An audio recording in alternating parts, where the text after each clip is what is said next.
Hi everyone, my name is Angelica and welcome to Tacobout It Tuesday. Today we have a very special guest, Ari Ortiz. How are you doing, Ari? Good, how are you? Pretty good. Thank you for joining us today. Yes, of course. It's awesome seeing you. The last time we saw each other, you were in South Florida and now you're in the California. It's been a while.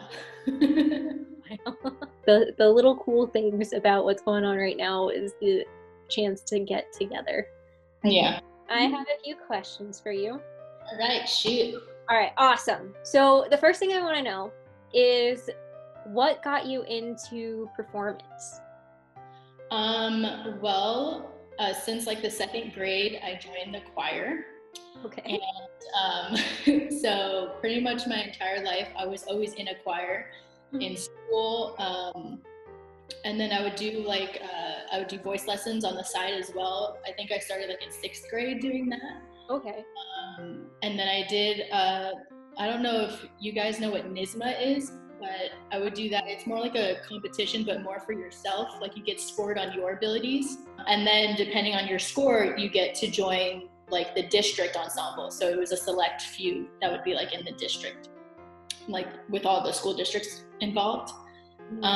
So I mostly did choir stuff. So I had like classically training for most of my life until I went to college. I originally went to study for music only, and then eventually I picked up theater my junior year. And I definitely had to like learn how to train my voice differently since like with classical and stuff, it's a lot of head voice more than like belting. So I had to learn like musical theater and had to learn how to get a belt, and I just didn't understand it for a while. And even like vibrato, did not know how to do vibrato at all. But yeah, I mean, choir's been the thing that originally got me into it, and then just the voice lessons and stuff. It just made me really enjoy singing, and that's the only thing that I really saw myself wanting to do as a career. That's why I was kind of surprised that I ended up picking up theater as well, because I was just like, I don't want to do theater. Like, I just want to sing. I want to be on stage. I want to be like Avril Lavigne. But theater actually helped me with singing, because I didn't understand you're supposed to act when you sing. Yeah. Very deadpan. With choir and stuff, like even with choir competitions and stuff, you don't really have to put any expression on your face. You're mostly concentrating on the technique that you're doing in order to like make the music happen and like for the sound to come out, especially with like singing other languages and stuff, which you would do a lot often in choirs. Like Latin. So I just didn't understand. So my first musical theater class, like people were like, "What's wrong with your face?" So it definitely helped me become a better singer and a better performer. So I think that they do work really well together. That's great. Yeah. I don't know how to sing at all. You're an amazing singer. And the only reason I got by at all in any exercise is because they're like, "Oh yeah, you're looking really confident there." The way you sound. Yeah, most of it is just selling it with your face. Because So they say that like anyone can sing as long as you just like work on the technique. Like whether you're good or bad, you can still work on the technique of singing. So just the whole selling point on your face works wonders. Thank you for saying that. I've heard you, and then I've heard myself, and I know facial expressions.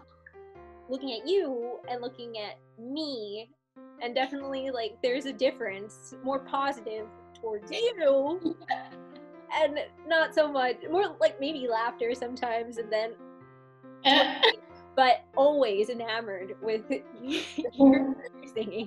Actually, my family likes to point out that I wasn't always good at singing. But I think singing for so long, for like 20 plus years of my life, eventually my voice like grew into itself. And they say that the average singer doesn't develop their full belt until like age 23. So in college is mainly when I like really became like really good with my technique and with my sound and everything. But before that, apparently my brother says I sucked. he's like, I'm really glad that mom really had faith in you and really supported you. I was like, wow, thanks. Right? To be the honest people. Yeah. What got you to switch? What got you to transition over to theater? It was actually musical theater. Like, I think the aspect of still being able to sing while act and like throw some dance in there, I think that's what attracted me to theater. Because my sophomore year of college, I auditioned for my first musical, which was Once on This Island. Oh yeah. So being in that for like the first time ever, I think is what attracted me to theater, because that the following years when I picked up the theater major as well. So it was definitely just like that musical theater aspect of just combining it all. I was like, oh, I could still sing and act at the same time. This is perfect. Yeah. When you're prepping, when you're warming up for theater or for singing, what's your favorite exercise? I really enjoy like humming. So there's a couple exercises that you usually would start off with humming just to warm up your vocal cords before actually going into like the vowels and stuff. And lip trills. I actually like really enjoy lip trills because it makes everything up here buzz and it tickles. And if it's doing that, you know you're doing it correctly and you know that you're waking everything up in your face, which is actually good for both singing and acting. Whether you're a singer or just an actor, they do say that the best warm-up, or at least one of the best warm-ups, is lip trills to just like warm up your face. That's really good to know. Yeah. Yeah, I remember we used to get into circles before performances and just do that. Some people better than others. Again. Yeah. How has theater and or singing helped you in your life? How have you been able to transition it over to, like the everyday? Well, growing up, I was actually very shy and would actually like not speak like at all, like in class. So like, it didn't make sense. No facial expression. Just nothing. I would just sit there, do my work. I hated that like the teachers would be like, oh, 15% of your grade is like talking in class and answering questions and participating. I'm like, please no, don't do this to me. And it also didn't make sense that I was a cheerleader, because then people were like, that doesn't make any sense at all. Like, you don't talk. But I do think that theater helped me get through that. It definitely helped me open up and just like, I guess, figure out a well-rounded personality instead of just being like a closed-off little shell. Yeah. So that definitely helped, and which helps with like auditions and stuff, because a lot of the times, especially with like casting directors, you want to really have like a good first impression and really like show that you're a personable person, whether you're not like I am still a little bit more shy. Like, I'm definitely an introvert. I prefer to like hang out like in a home rather than like go to the club type of thing. Yeah. So it's definitely helped me at least push the barrier to socialize with other people and like auditions, trying to get to know other people and to network and stuff. So I do think that theater definitely helped me with that, because singing my entire life, I apparently was still quiet as hell. So yeah, I think that that's definitely helped with that. And it definitely just helps you, I guess, think about things, because you're constantly trying to be other people. Mm-hmm. So it definitely allows you to like research what those like characters would be like, what their mindset would be. So it definitely helps you at least like build a repertoire of like what you should have in the back of your like brain in case like you have to do a cold read or something at an audition, or just preparing for like a self-tape. It's just good to know how to adapt and stuff. So I definitely do think that theater helped me open up. And that's such good advice for auditions, because that's something that's not talked about. It's more of the cold readings. How do I make an impact? How do I make those strong choices? But outside of the audition room, we don't really talk about, this is a networking kind of situation, and we have to put on this air of, I'm likable, I can be your friend on and I'm professional. Yeah. Because a lot of times, whether like if it's like a bunch of good talent and they're like down to like the last couple people and they just don't know who to pick, a lot of the times personality might come into play, being like, oh, this person seems like they would be like really great to work with from what like we talked about or what I was feeling in the room type of thing. So I do feel like you do have to at least show your personality in those auditions. Yeah, that's huge. And also what you were talking about, having to do research and going through the different characters and just the background of plays and or screenplays too, if you're auditioning for that. It's crazy how you don't realize it in the moment, but you're really doing a lot of research into literature, into people, into psychology, and it really transitions into so many fields. And yeah, it's cool. Do you have any projects that are coming up that you want to talk about? Just like a little brief thing. Recently, I decided to produce my own short film. Okay. Haven't done any like strong thinking on it yet. It was just like an idea that has come up. So I'm still at the very, very, very beginning stages. But yeah, I'm excited to do that. It could help becoming like SAG eligible and stuff. So it would definitely help in the long run. And I think it would be fun to create something. So yeah. I want to see it. I can't wait until it's happening. So is it, okay, without giving too much away more than you're willing to or you're ready to, what are you thinking so far? Is it going to be something that can be done virtually or distanced, or is it something? Well, it's probably going to be just like a small cast and crew. So me and possibly Stefan as like the leads. So it's kind of like for both of us. And then we would just have to have like a small, whether it's like a friend or something to do like the camera crew, because we have a couple of friends that are really great with the cameras and the editing and cinematography and everything. It could probably be done depending on what the story is in our apartment, or we might have to submit for permits for like a little area or something to use. Apparently that's a big thing in LA. Otherwise you have to like steal the shot, what they call it. Like if you go to a park and start shooting and you don't have a permit for it, technically you're stealing the shot. Yeah. Does that mean something specific? Does it come from something? I think it's just because you're illegally shooting at a place without the permission of the city, right? I guess.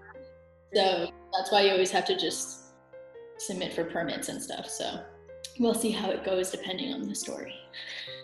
Do you have an idea of what you want this story to be, or you're not there yet? No, not there yet. Yeah. Cool. That's really exciting. I am really excited. Oh, yeah. Let us know. Yeah, let us know how it goes. And yeah, if you want, yeah, we'll post it around and stuff. Yeah. Awesome. Final question. Okay, you ready? It's the last one. It's a big one. Okay. Okay, it can't be from anything that we've talked about so far. Mm-hmm. What is something about you that we can't tell about you just by looking at you? Well, it's something that you know, but the world may not know. That counts. I love everything horror. Unless you're looking at my new tattoo on the upper part of my back, you won't know that I'm obsessed with horror. It looks amazing. Thank you. By the way. Yeah. And also, since like the second grade, I've been obsessed with skulls. Don't know why, don't know how. Maybe because Avril Lavigne's my idol. But like, just everything skulls. So what horror movie, book, anything, what are you into right now? What's your go-to right now? Well, right now I am rereading Scary Stories to Tell in the Dark, which was one of my favorites as a kid. I do have a few like Stephen King books, which are my favorite horror books to read. And then movies, I mean, my favorite is always the classics like Nightmare on Elm Street, Child's Play, Hellraiser, Halloween. And what I do every year in preparation for Halloween is I always rewatch all my classics. Yeah. So I will be binging those the start of next month. So if you were to give a list of Halloween movies to watch, maybe like, I don't know, 5. What are your top 5 Halloween movies? I do like the Conjuring series. I think those are good. And I really enjoy that because it's very hard to come by good horror movies nowadays. So I do love that they are good quality. I do like American Horror Story and their twist if you're like more into a show. Definitely the first season is probably the best. My favorite would have to be Nightmare on Elm Street. A lot of people only like the first one, but I like a few of the other ones too. There's like 5 of them. But I enjoy most of them. I think the only one I constantly skip is the second one because that's just like my least liked one. It does nothing for the story for me. I haven't watched the series yet, so yeah, that will be on the list to watch soon. Yeah, and then probably like Child's Play because the Child's Play was probably my first. Like my mom likes to say when I was 4 years old, she was like playing Chucky for us. And she's like, yeah, all the parents were like, you shouldn't be showing that stuff to your kids. She's like, I'm gonna do it anyway. So like there's pictures of me like as a child making Chucky faces. Ari always deadpan until she does that. Okay. I honestly didn't hate the recent remake that they did, the reboot of Child's Play. Mark Hamill, great voice actor for Chucky. I just liked that they, I know some people were like upset if they really liked the classics, but I enjoyed their twist on it. They really brought in like technology and stuff, which is what our world is today. Like that doll is like connected to like your smart fridge and your smart everything. And I'm just like, that's creepy as hell. Not only is it a killer doll, but it's connected to everything. It can sync into everything, can control everything that's on your Bluetooth. Like that is on another level. Very Siri. Yeah, those are probably a few of my top recommendations. Yeah, with series to go along with it. We're going to be entertained all Halloween long. I'm excited. Well, thank you so much, Ari, for joining us today. It's been awesome. Yeah, and it's perfect for Halloween. Like, I didn't put the two together, but it's perfect. You're the perfect guest for Halloween. So thank you, everyone, for joining us. My name is Angelica, and this has been Ari Ortiz. Yeah. And this has been another Talk About It Tuesday. Thank you so much for joining. For more Talk About It, you can look at our YouTube channel and subscribe to be updated every Tuesday with more Talk About It. Look down below to see what's going on in the community and ways that you can help as well. Thank you for joining us. Have a great day. Bye.